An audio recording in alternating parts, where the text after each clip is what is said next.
Така. Не отзад. Няма да въркаш отзад. Колко си секси, колко си хубав.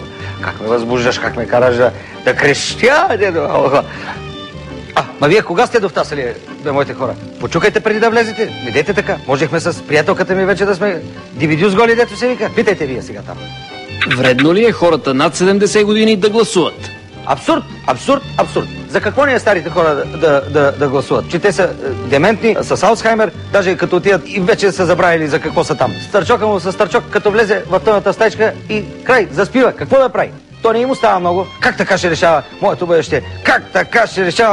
бъдеще? Колко хубаво. Млад човек да изкрещи, да удари. Усещам, че ще ме опонирате с оная глупава приказка за царя, където заповяда да избият всички възрастни хора. Чуйте я набързо, все едно слушайте реклама за лекарство. Един цар издал закон да убият всички стари хора, защото били безполезни. Но един човек скрил баща си. Станала зърнена криза и старецът казал да разровят мърмуниците, намерили жито и царят отменил закона. Лекарствен продукт. Преди употреба прочетете листовката. Да, чухте, не слушайте тия глупави примери. Ето ние вече знаем откъде да вадим житото. От мравунеци се вика. Няма нужда да излизат възрастните хора и да гласуват. Въобще имаше някакъв страхотен спор за материала у нас. Това цигани, това баби, това тинейджери, циганка баба тинейджер. Страхотно. Трябва ли да гласуват? Обаче пък ако им забраним, това въобще къде отива демокрацията? Затова аз имам радикална идея за решаването на този проблем с гласуването. Гласовете на различните хора ще имат различна избирателна способност. Ето, например, ще дам пример с мене си. Защо не? Не е нескромно. Ето аз, например, трето поколение интелигент, дето се казва интелектуалец.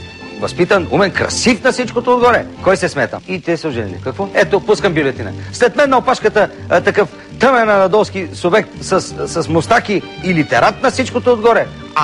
Не стига, ами дошъл и с Лила Фанцук. Откъде на къде неговия глас ще се брои, колкото за моя глас. 20 пъти повече тежи моя глас. На Валери Петров се брои за 200.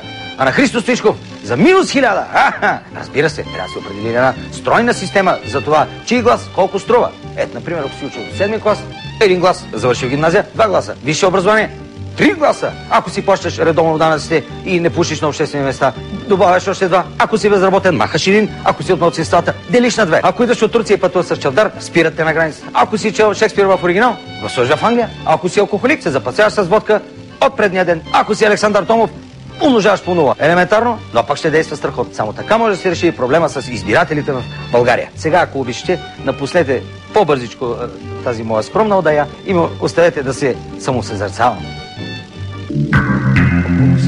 Колко си секси, колко си хубава.